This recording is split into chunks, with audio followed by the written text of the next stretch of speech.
Hello and welcome to the National Debate. I'm Madhav Das Gopalakrishnan. Viewers, was Aurangzeb not a tyrant? Is it not true that the Mughal emperor ordered the destruction of several Hindu temples and also imposed taxes on non-Muslims during his rule? While this debate over Aurangzeb and his credentials continues, some politicians in India continue to glorify the Mughal emperor. They say that he was a good administrator. Some even say that he made Akhand Bharat a reality. While on the other side, many groups are demanding the removal of Aurangzeb's tomb in Maharashtra. This issue came up and even came to a head when clashes ultimately broke out in one such procession that was held in Nagpur, demanding the removal of the tomb. Aurangzeb's rule may have ended centuries ago, but the debate over his problematic legacy continues even to this day. Today on the National Debate, we ask, is someone deliberately trying to whitewash Aurangzeb's tyrannical past? And if yes, then why? For more on this, let's quickly take a look at the first debating point that we have on the show today. And this is the first point that we're talking about. As far as Aurangzeb's legacy is concerned, he has a track record as far as demolition of temples are concerned. He's ordered the destruction of several Hindu temples as well. He has raised the Kashi Vishwanath as well as Somnath temples, among several others. The reimposition of the jizya tax that he also brought in, and this was of course abolished earlier by Akbar. He brought it in again, and the jizya tax was imposed on non-Muslims, especially on Hindus, is of course the argument. There's also the brutal military action as far as Aurangzeb is concerned. He led a prolonged war, especially against the Marathas, and this of course led to the draining of the Marathas' resources, led to widespread suffering in the region as well. Let's also look at some of the other aspects of Aurangzeb, the Mandir destroyer as he's being called. He destroyed monuments with coarse bigotry is what Will Durant, historian on Aurangzeb, has said. He ordered the razing of all temples of Hindus or even of Christians is what Will Durant has also observed. In 1679 to 80, 66 temples were broken in Amber alone is what has been observed. 123 temples were destroyed in Udaipur is a further observation coming in from Will Durant. He built Mohammedan mosques on a temple site to insult Hindus is another claim that has been made, and in fact also says that as a result of his fanaticism, thousands of temples were laid in ruins across India is concerned. But what are the kind of statements that we've seen coming in as far as Aurangzeb is concerned? Abu Azmi coming out to say that Aurangzeb was not cruel. This is a statement of the SP MLA. He also goes on to say that he was a good administrator. And of course, sparking of controversy also was Akhtarul Iman Shaheen, AIMIM MLA, who says that Aurangzeb made Akhand Bharat a reality. That's the claim that has been made by him. He further goes on to say that Aurangzeb united India and served the country through this kind of action that he did. That's a statement coming in from the MIM spokesperson. Let's quickly open this up and take it across to our guest. Joining us with us is Pradeep Bhandari, national spokesperson of the BJP. Abhijit Iyer Mitra is senior fellow of IPCS. Vijay Shankar Tiwari is national spokesperson of the VHP. We also have Anish Gawande, national spokesperson of the NCP Sharad Pawar faction. Vivek Silas is national spokesperson of the Samajwadi Party. Rajiv Riaz Pratapgadi is a political analyst joining us. We also have with us in our studio, and my first question goes to Ashutosh Mishra, senior journalist. Ashutosh Mishra, with this kind of a legacy of Aurangzeb, very clearly, there are historians who have different points of view, but it's one thing is very clear. He was a tyrant. He was somebody who did not believe in peaceful tolerance of religions, and that's quite clearly, represented in the kind of legacy as far as Aurangzeb is concerned. There are those who today demand the removal of his tomb. Whether that demand is justified or not, the point is, why do we have so many people who are trying to glorify Aurangzeb in the first place in our polity? Do they have any place? First of all, the more pertinent question is, why is Aurangzeb being revived as a talking point today, and by whom? Because everybody knows that Aurangzeb was a tyrant, a person who killed his own brothers, who imprisoned his own father. So to say that Aurangzeb was a good administrator or whatever is, ridiculous. In fact, if anything, he was the person who used religion to hide his economic failures. Everybody knows that who has read his history. I don't know why these people are saying what they are saying. But the question, more pertinent question, as I said earlier, is the people who are raising this, who take out processions to demand the demolition of his tomb. Why are they doing it? First of all, let's remember it's RSS centenary year. We have seen the Pradhan mascot of Sangh Parivar, Narendra Modi, losing his mojo. We have seen that there are CMs in BJP who are trying to sort of position themselves as the heir apparent, and they're in a race with Amit Shah. Okay, you're saying it's all for political reasons and positioning that this is being done. Yes. That's what you're saying. Okay, it's being done for political reasons and for positioning. Vijay Shankar Tiwari, सबसे पहले आप जवाब दीजिए, क्या इसका कोई political significance है जैसे मिस्टर मिश्रा यहाँ पे suggest कर रहे हैं? नहीं, इसमें मुझे तो कहीं से राजनीतिक परिप्रेक्ष्य नहीं लगता है। आप एक देखिए, किसी भी देश में जब प्रतीक गढ़े जाते हैं, कोई स्टैच्यू बनाए जाते हैं, तो इसलिए होते हैं कि किसी ने बहुत अच्छा काम किया है और समाज उनको याद रखे और देखता रहे, उनसे प्रेरणा ले। तो औरंगजेब से प्रेरणा लेने वाली कौन सी बात है? सत्ता के लिए जिसने अपनी बहन को 20 साल जेल में बंद कर दिया, सत्ता के लिए जिसने अपने भाइयों को उनकी हत्या करवा दी, सत्ता के लिए जिसने अपने पिता को भी नहीं छोड़ा, सत्ता के लिए जिसने उस समय के हिंदू पूजा स्थलों को उसने तोड़ाया, और सत्ता के लिए ही संस्कृत विद्यालयों को तोड़वा दिया। यानी कुल मिलाकर के बलात्कार अपरिमित परिमाण में हुए ऐसे व्यक्ति के प्रतीक के रूप में देश में कोई क्यों स्वीकार करेगा? और इसीलिए बात हो रही है कि जो कब्र है वो हटनी चाहिए, क्योंकि इस देश की परंपरा है। रावण की कोई प्रतीक देखा क्या आपने? रावण को तो जलाते हैं हर साल। ये भारत की परंपरा में है कि रावण जैसे व्यक्ति को रोज हर साल जलाते हैं। और होलिका दहन, कंस का जो उस समय सारा परिप्रेक्ष्य था, तो होलिका दहन होता है। हमारे यहाँ परिप्रेक्ष्य में ऐसे लोग अगर कहीं बदनाम होते हैं और उनका प्रतीक ठीक नहीं बनता है तो उनको हम जलाते हैं, उनको मारते हैं। और औरंगजेब जैसे का कब्र बनता है, सालार मसूद का कब्र पे वहां मेला लगता है, तो ऐसे प्रतीकों को नहीं होना चाहिए देश में। वो कोई देश को प्रेरणा नहीं देते हैं। Okay, Rajiv Riaz Pratapgadi, why glorify Aurangzeb? Why should his tomb even remain there? That's a question coming in from the VHP. Your response? Let me start with my own couplet. शिकारियों के किसी जानलेवा खेल में हूँ, अजब नसीब है जो वक्त की गुलेल में हूँ, वो कत्ल करके भी बैठे हुए हैं संसद में, मैं एक रोटी चुरा कर तिहाड़ जेल में हूँ. Muslims are merely 10% in Nagpur and around, and Muslims are the community who will never want a Hindu-Muslim clash there. So it is basically the BJP which is designing all this. They will go beyond Nagpur to south. They are going to Bahraich, as said my senior. But this is very unfortunate that for garnering of votes, BJP No, BJP is doing this for votes. What about your party's leaders who go to that particular tomb and pay respects? Is that not positioning? Yes. Or attempt to polarize by your political leaders? See, he was a hero. They were kings. They used to fight each other for the expansion. He was a hero? Yes. Despite all this that I just read out about his track record, why do you say he's a hero? Let me tell you. Kings used to fight for the expansion of their territories, and he was one of them. Even Hindus used to fight, Muslims used to fight each other. It's not that Aurangzeb fought with Hindu kings only. Destroying temples, imposing jizya, that's a sign of a secular leader. Only one temple in Varanasi, where from Gujarat few queens visited and few of them gone missing. So how are you defending jizya, sir? How are you defending the imposition of jizya? Jizya was, it was the era of dacoity. So here the king was doing dacoity. Dacoity was a major problem those days. So it was for the army expenditure. Oh really? So why did Akbar remove it then, before him? Sorry? Why did King Akbar remove it then? Maybe the situation may have changed in politics. Perception changed in politics. All right, perception changed. Abhijit Iyer Mitra, I can see you want to respond to several of those questions. I'm just aghast. I don't know how to respond. But, I'll quote General Sam Manekshaw, Field Marshal Manekshaw.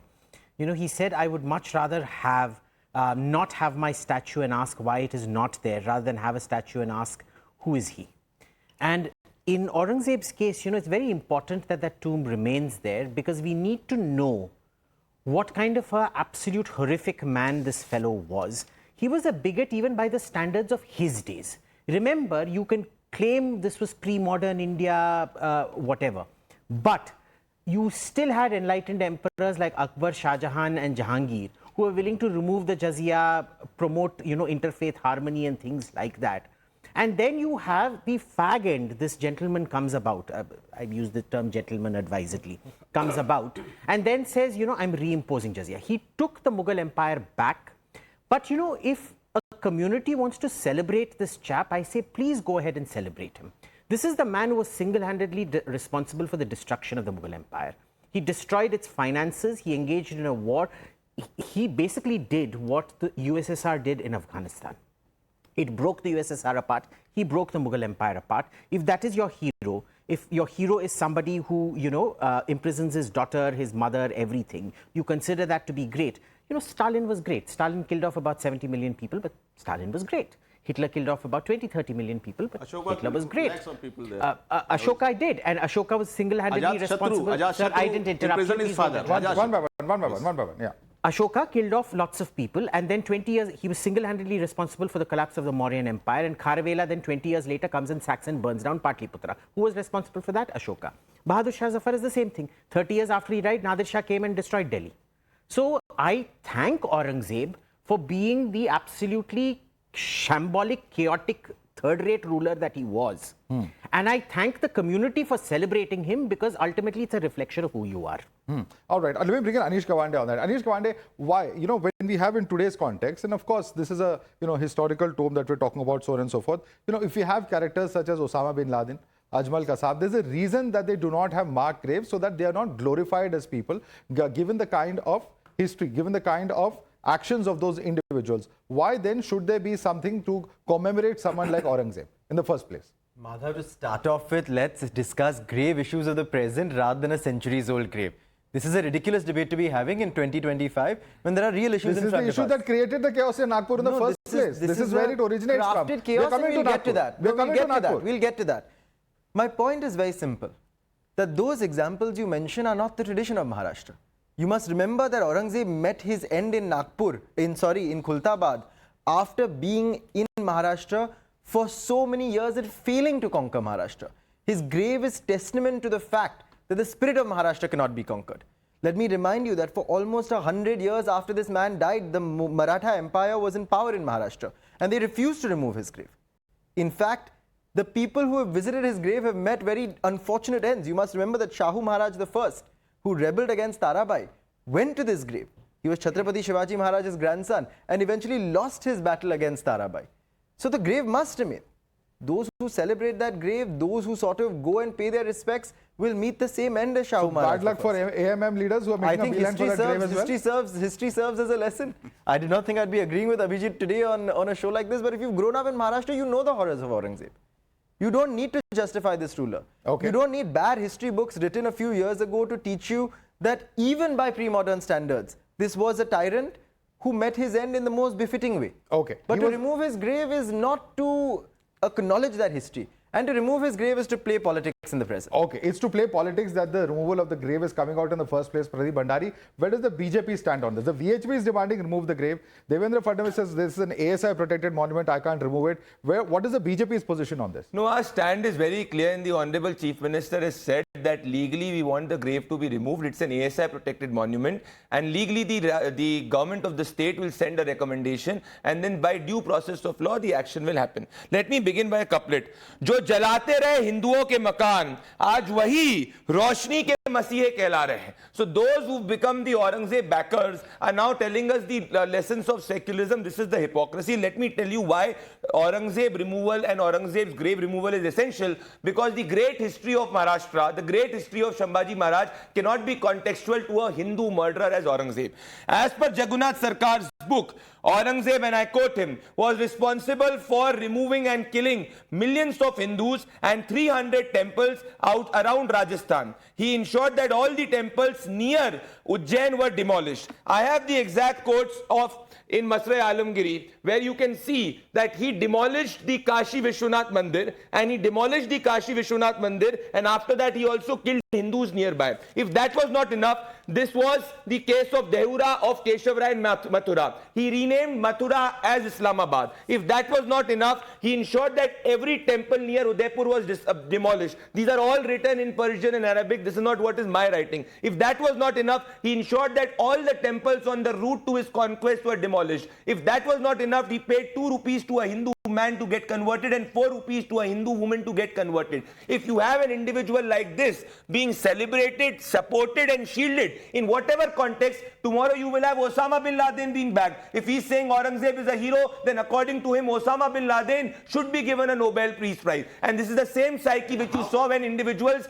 had gone to support a terrorist like Burhan Wani, terrorist like Hafiz Saeed is called Hafiz Saeed Saab, and Yaqub Menon, a terrorist. You have people in midnight going to the Supreme Court and asking for clemency petition. You are still Hindu. How come when he was You didn't convert? What kind of a statement What type of an argument? No, what, this is a I was not ridiculous born at argument, that Mr. time. No, Pratap what Gadge. is he trying to say? No, Mr. Is he Pratap trying Gadge. to no? He's promoting convert? He's saying which one? I'm telling you what he's saying. On the hands of Constitution of India, if this man's party will come to power, he will convert every Hindu and impose Sharia from back door. This is AIMM. This is secular Muslim party for you. This is where we have the problem, and this is why we want the grave to be removed, because tomorrow these Tushtikarn ka netas will divide the Hindu society, consolidate the Muslim vote, and make Aurangzeb as the Messiah.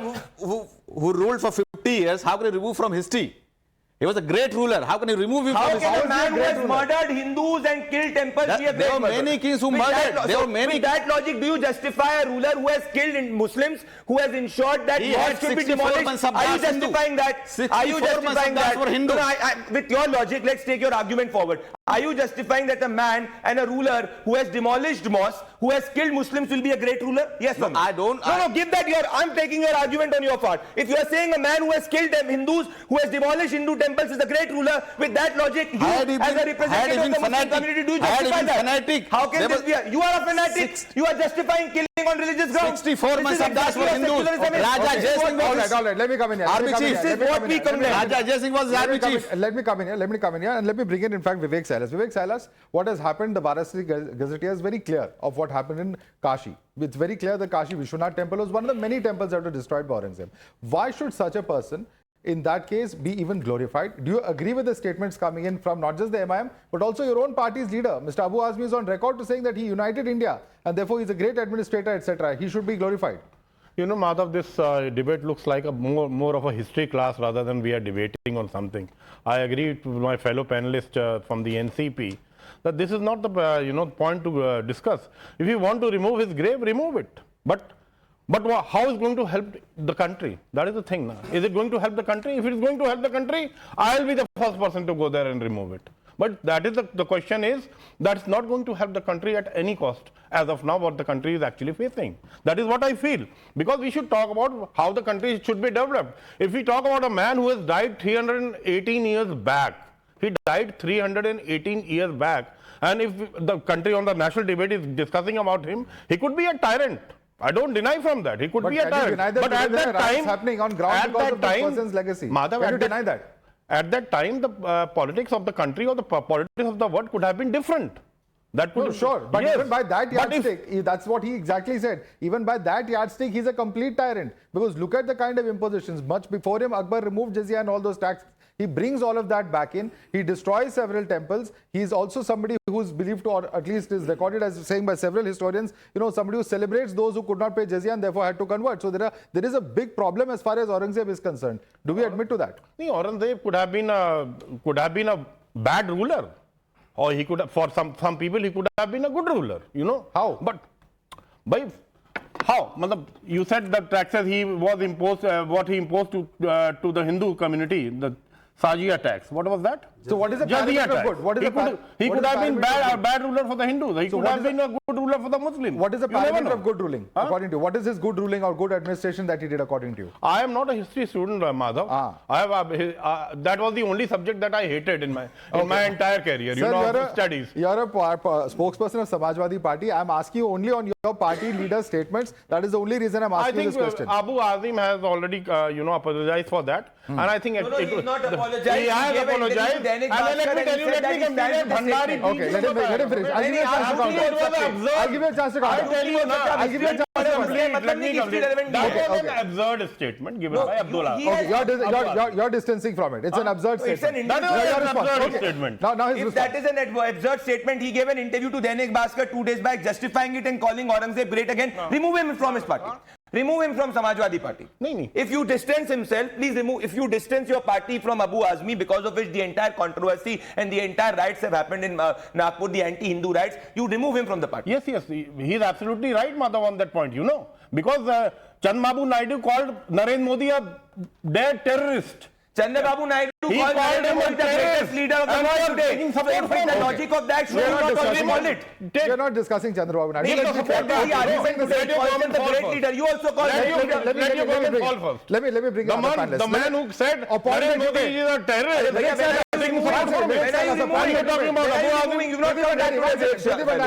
One second. The question that you asked, I'm putting across to the VHP spokesperson. Vijay Shankar Tiwari, grave को remove क्यों करे? कब्र को वहाँ से remove क्यों करे? Can we undo the history? Will the memory or whatever he did, will that be undone? And he has a very important point. He should be there to remind people of the atrocity that Aurangzeb committed. क्या जवाब देंगे आप दोनों को? पहली बात तो है कि प्रतीक बनाए क्यों जाते हैं, ये स्मारक खड़े क्यों किए जाते हैं, स्टैचू खड़े क्यों किए जाते हैं, ताकि आने वाली पीढ़ियां ये जो महान लोग हैं उनके रास्ते पर चल सकें। और आप देखते हैं विद्यालयों में इस प्रकार के टूर लेकर के जाते हैं और उन स्मारकों के पास ले जाते हैं, प्रतीकों के पास ले जाते हैं, ताकि वो उनसे कुछ शिक्षा ले सकें। आखिर औरंगजेब से कौन सी शिक्षा मिलेगी? उनसे ये शिक्षा मिलेगी ना कि सत्ता के लिए एक मिनट नहीं, बिल्कुल नहीं। सत्ता के लिए अपने पिता को जेल में डाल दीजिए, सत्ता के लिए अपने भाइयों को मरवा दीजिए, सत्ता के लिए बहन को जेल में डाल दीजिए, सत्ता के लिए उनके सारे पूजा स्थल तोड़वा दीजिए, सत्ता के लिए उनके वहां की जो समृद्ध भाषा है उसको खत्म करने की कोशिश करिए। ये अगर प्रतीक है तो इसलिए प्रतीक क्यों नहीं हटना चाहिए? और औरंगजेब जैसा व्यक्ति देश का हीरो कैसे हो सकता है? तो जो प्रतीक बनते हैं, स्मारक बनते हैं, वो देश के हीरो के बनते हैं। और ये इतिहास हमने थोड़ी लिखा हुआ है, आप भी पढ़ लीजिए, आप भी पढ़ लीजिए, आप भी पढ़ लीजिए। आपके मानसिकता में वो हीरो हो सकते हैं, उसमें कोई दिक्कत नहीं है, लेकिन देश के सामने ऐसा हीरो क्यों रखना चाहिए? इसे प्रतीक के रूप में भी क्यों रखना चाहिए? Okay, I want Anish to answer that question. प्रतीक हटने चाहिए। I want Anish to answer that question also because Anish, it is your party's leader, Mr. Jitendra Awadh, who has come on record to say that Aurangzeb is not a Hindu hater. So while you say it's widely accepted in Maharashtra, what your own party leaders are saying is exactly opposite to what you're saying here in the studio. The party line has been very clear. The ASI is with them, the state government is with them, the central government is with them. हटा दो cover, we have no problem with it. पर हटाते हटाते sir आप ये भी याद रखो कि वो कबर है कहाँ? It's in a Sufi shrine with 300 other graves. Are you going to remove all of them? It's right next to the Ellora caves, next to a World Heritage site. Sir आपको वहाँ पे Babri like situation तैयार करनी है, यही होगा आपका incredible India brand ambassador का रोल। क्या बातें चल रही है यहाँ पे? The reality is कि that graves removal or non-removal is not the issue. Aurangzeb बहाना है, महाराष्ट्र सरकार को बचाना है। You may not agree it's with them, but convenient. they made नहीं, Aurangzeb comes up, Abu Azmi makes that statement the day Dhananjay Munde is fired, the day they can't increase the Ladki Bahin payout from 1,500 rupees to 2,100 rupees. Sir आपकी organisation आ जाती है और कहती है grave remove कर लो। The day the Vidhan Sabha session begins you say कि the chief minister should make a statement on Aurangzeb's grave being removed. 10 साल आप पावर में हो, you are in power for 10 years. All this is being done to deflect. It's a deflective. So what my dear friend is saying, the Bharatiya Janata Party called Abu Azmi, who is in alliance with them, and said कि statement दे दो. They continue to be in alliance with Samajwadi Party. Sharad Pawar cannot say that he will be against Samajwadi Party across the state. He will go out of India alliance if Samajwadi Party continues to be. No, he's not. What is he speaking? Did we tell Abu Azmi? Has Abu Azmi been suspended? Did individuals from Bharatiya Janata Party tell Famin Khan to throw stones? Famin Khan throws stones on Hindus in Nagpur. He's justifying that. He's not speaking a word against Famin Khan. Famin Khan is inspired by Aurangzeb. He's not speaking a word against that. Who got it into the ASI? It was Mr. Nehru's pseudo-secularism and Tushtikaran which made it an ASI protected monument. And we will do it legally, which is there. There is a process of law which happens. But are you telling me that a man like Aurangzeb, a murderer like Aurangzeb, if we act on it, situation kharab ho jayegi? So he's basically saying there are individuals in this country, in Maharashtra, who will be so angry when an Aurangzeb grave is removed that they will start pelting stones, and a situation which is against the law and order will be created. So he's justifying stone pelters on your show. This is why it happens. Okay, Anish, quick response. Sir, you want to demolish things, but can you protect things? No, you want to demolish things. Why don't you protect the tomb of Maloji Bhosle, which lies in the middle of a garbage dump right next door? We don't believe in tearing things down. We believe in restoring things. We know you need to believe and stop your secularism. Not tell a party that is a descendant of Maratha pride that I am anti-Hindu. You are defending Aurangzeb. You are the ideological We can't hear either of you. Pradeep, we can't hear either of you. One by one, please. We are not doing anybody a service by their ideologues, Anish, quickly. Their ideologues, Savarkar and Golwalkar ji, are calling Chhatrapati Shambhaji Maharaj a licentious man who was addicted to wine. This is in history. It's a lie. Go through the history books. Everyone spoke about Poon Swaraj. What are you speaking? Abhijit, please. Abhijit Iyer Mitra. I don't see what we're fighting about. For the first time, as I know, that the VHP position is actually the exact same as the Saudi position on this. You know, when the Wahhabs and Saud family took over Mecca, the first thing they did was demolish all the tombs at the Jannat al-Baqi, including the Prophet's house, the Prophet's mother's house, the Prophet's mother's tomb and everything like that. You know why? Because they considered the reverence that it was treated as idolatry. They call it shirk and bid'ah, and they consider people who do it as takfirs. So, you know, good Muslim should be supporting Pradeep Bhandari's BJP and Sir's VHP and doing the good Muslim thing, which is remove this idolatrous monument. Because effectively, if they are not supporting this kind of idolatry in the name of Aurangzeb, Aurangzeb himself would be crying today. I'm telling you, Aurangzeb would be very upset. Aurangzeb would call them takfir. He would call them shirkists and biddists. So it is the duty of the good Muslim to assist the VHP in the removal of the grave. If not, they are probably secret idolaters doing, you know, human sacrifice in their basement to idols and things. Mr. Pratapgarhi. Aurangzeb was fanatic. 64 Mansabdars were Hindus. Raja Jai Singh was his army chief. And let me tell you, his Wasiyatnama is there in AMU, still there. You go through that. He orders that 300 rupees which is lying there, please distribute this into this fakirs. 12 rupees and 4 annas are for his last rites. And he says that there should not be a pakki cover of mine. ऐसे ही छोड़ दीजिएगा जमीन में दफन. Okay. He employed more Hindus. He was the nicest ruler ever. Okay, one by one. He was the nicest ruler ever. Did you just say that again? Again, your money is laughing. 1 second. Okay, but Quran की किताबत करके पैसे जमा किए थे उसने. This argument has been made by several, including Audrey Tushke, that he employed a lot of Hindus. He protected a lot of temples, and therefore you cannot brand him as being anti-Hindu. Your response to that? Do you know there were 1,000 Jews who served in the Wehrmacht under Hitler? There were Jews in the Finnish army that got awarded the highest level of the Iron Cross in the German army. An air marshal of the Luftwaffe, the German Air Force at that time, was a Jew. Hitler's own goddaughter was a half Jew who he excluded from the racial laws. So what, was he very kind to Jews? He was a protector of Jews in an age of intolerance. Is that what you're trying to tell me? Listen, the overwhelming majority out here is of him being an absolute bigot. These outliers here and there, these are the outliers that actually prove the rule. Okay, Ashutosh Mishra. So there's a term I heard just now in this debate, good Muslim. What is a good Muslim and what is a bad Muslim? Good Muslim is, according to the Sangh Parivar, who can be used to further their agenda. Why is Aurangzeb a villain? Because he used religion to hide his economic failures. That's exactly what BJP and Sangh Parivar today are doing. Why did this riots happen? Because it was the VHP and Bajrang Dal which took out that procession. They weren't halted. Good Muslim, bad Muslim is actually a phrase in Mahmood Mamdani's book. I don't know if you've read that book. I don't think you can just brand that terminology with Sangh Parivar. That it is being used I don't think he's a Sangh Parivar person by any yardstick or any length of imagination, Ashutosh Mishra. No, I don't know. We could disagree on our viewpoints. But the fact here is that they are Muslims and they are Hindus and they are all Indians. If today the Muslims feel threatened by an act of VHP and Bajrang Dal, there would be people there are writers who use, they are communal bigots in each society, and they use such instances to sort of damage our social fabric. Let's get to Nagpur. Okay, quick response. They had in fact, just one more line. Their whole politics rests on demolition of mosque, and I'm talking about Babri Masjid. Okay, you made a point. Quick response. Just to put the record straight, I use the Saudi definition of a good Muslim, not the BJP definition of a good Muslim. Okay. On your show, you have Mr. Ashutosh Mishra justifying stones being pelted on the policemen. What did he say? A VHP or a Bajrang Dal procession, if let's say hypothetically chanting Jai Shri Ram, he says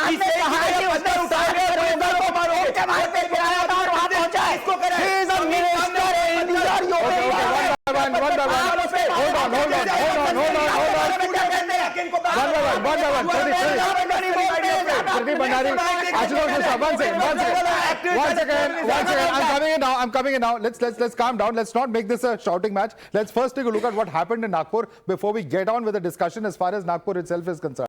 5 FIRs have been filed on ground as far as the violence in Nagpur this week is concerned. 34 cops have been injured in that particular violence. 1 DCP is injured. There's a joint commissioner of police who's also been injured. That makes it 2 IPS officers who've been injured in that violence. 47 arrests have so far taken place on ground. 38 vehicles have been damaged. That's as far as the facts surrounding the instances are concerned. Now, what are the charges that we're looking at? The first charge is that there were illegally gathered about 50 to 60 people despite the cops' warning. This is all mentioned in the FIR. The second charge in the FIR is that Fahim Khan-led crowd spread false rumors. Charge number 3. The mob shouted slogans, engaged in incitement is what's mentioned in the FIR. And there's also the charge that the mob brandished axes, stones and sticks at that particular location. Let's look at some of the revelations that have also come in so far as this matter is concerned. One is that the mob tried to rip a lady officer's clothes. Shocking revelation there. The female officer was sexually harassed. Obscene remarks were made. A second revelation. Third is that the mob attacked cops with an intent to kill. There's also the revelation that petrol bombs hurled, police officers were stabbed in the violence that has been done. And the fifth revelation is that houses, cars, bikes were all set on fire. Now, let's quickly take this across to our guests. Is this sign of a peaceful protest according to Ashutosh Mishra? And is this a justified response? If there is a protest that the VHP has taken, does this kind of violence in any way, does it justify attacking cops, trying to rip off a lady officer's clothes, stabbing an officer, one officer's hand was cut with an axe? Is this justified in your view? Just in my last statement, what did I say? There are rioters and communal bigots in both the societies, whether it be Hindus or Muslims. These are the people who misuse this. They should be punished according to law, the severest punishment. They deserve that. But that does not give the right to other people to brand the whole community. No, nobody's saying brand the whole community. The problem is that you're blaming the BJP for the violence. And they should be punished. No, as simple as that. Where are you holding the BJP? Because your party's leaders, several have come out to blame the BJP for this violence. It was, the situation was created as I said earlier. How? VHP Bajrang Dal taking out a procession. Okay. And we have seen that not just in this case. Not in just this case. Did that procession have any violence? Was there any instigation from that procession? That is what I said. They created a situation where the rioters could misuse. How? And let me tell you. By protesting peacefully. Let me tell you. Let me explain it to you. We can see right from Sambhal, where the mosque problem is. What happens is that there are rioters about Nagpur, where there's been no communal violence for over 100 years. And now it has happened. Now it has happened. What was the provocation? The provocation was VHP Bajrang Dal taking out that procession. A peaceful procession is a provocation. What do you call a peaceful procession? Was it peaceful? Did they engage in violence? What were the slogans maybe they were raising? Okay. They inside, they go in before the mosque. आपने provoke किया, विनय शंकर तिवारी जी, आपने VHP ने provoke किया इस तरह की violence के लिए. जवाब दीजिए आप. बहुत बढ़िया. इनके पास कहने के लिए अब कुछ नहीं, ये बात ध्यान में आ गई. बजरंग दल ने और VHP ने जब वहां प्रदर्शन किया तो एक भी दुर्घटना घटी. आप प्रवोक क्यों होते हैं फिर? यानी बात में प्रवोक होते हैं, हमेशा तलवार निकाल के रखते हैं आप. यानी हम कुछ भी कहेंगे आप तलवार निकाल लेंगे. ये क्या? अब देखो, प्रवोक होने के लिए तो तब है ना जब आप शिवलिंग को फब्बारा बोलते हैं, ये प्रवोक करना होता है. लेकिन इसके बाद तो देश में कुछ नहीं बना. तो उस समाज को बदनाम करना बार बार, ये तो ठीक नहीं. Bland and blanket accusations against any community. This is not the way to debate. But I will ask you, and I will hold you to account, because your party's leader has come out to say that there was a holy cloth that was burnt which had verses of the Quran on it. The chief minister is on record to say that is factually incorrect, that they've gone through forensic examination and strong. And this is not the first time that Mr. OAC is saying something that is factually incorrect. We've seen it in the case of Sambhal also, Mr. Pratapgarhi. This is the same chief minister that says that दंगाइयों को कब्र से खोद के निकालेंगे. कहां से निकालेंगे? और This is provocative. क्या This is पत्थर उठा लेंगे? दंगाइयों को कब्र से निकालेंगे. तो कहां से निकालेंगे? अरे तो क्या पत्थर उठा लोगे? No, Madhav, let's say it's provocative. How does that justify? Who should be held responsible for the law and order? It is his responsibility. He should resign. Rather, governor should remove him from the post immediately. What about Mr. OAC? What should he do? नहीं, He should continue as MP. क्या कहा उन्होंने भाई? Sir, उन्होंने factually गलत चीज कही है. ये तो मैं आपसे सवाल पूछ रहा हूं, जवाब ही नहीं. गलत चीज तो यार करके बोल रहे हैं आपके सामने कैमरे पे.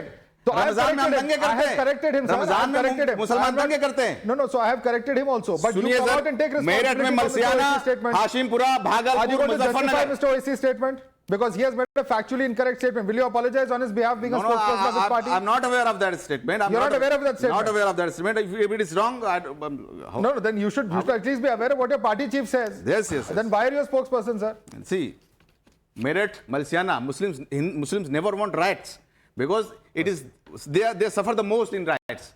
What happened in Meerut, Malsiana, Malyana, Hashimpura, Bhagalpur? Only Muslims killed. Their houses were torched. Their shops were vandalized.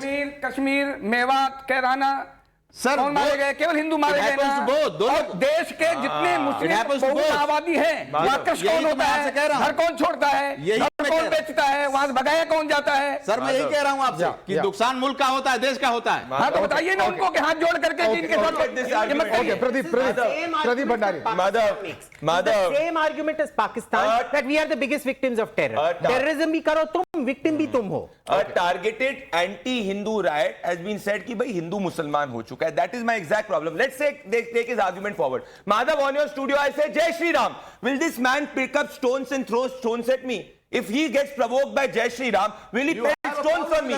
This is exactly what Famin Khan did. This is exactly what Famin Khan did. This is exactly what the slogan for Nagpur was. Let's take the second argument forward. The Bharatiya Janata Party came into existence in the 1980s. What was 1964 Calcutta anti-Hindu riots? What was 1970 Bhiwani riots? The Jansangh came into existence in 1950s. What was 1924 anti-Hindu Delhi, Nagpur, Lahore riots? They always try for a justification. What happened in Mau? Indian cricket team won the match. People were celebrating. They had for just पटाखा फूट गया इसलिए हमने पत्थर मार दिए. What happened in Jammu and Kashmir? अरे आजादी चाहिए, पत्थर मार दो. They always take for a justification to throw stones because the politicians like Owaisi justify that for their vote bank. These are the people who are the biggest enemy of the Muslim community. They are not going to stop here. Let me tell you, they are going to Bahraich now. Who? महाराजा सुहेलदेव राजभर साहब का वहाँ kingdom था और वहाँ उनकी मजार है मसूद रहमतुल्लाह अलैह की. अब उसके बारे में ये सब नया इशू क्रिएट करेंगे.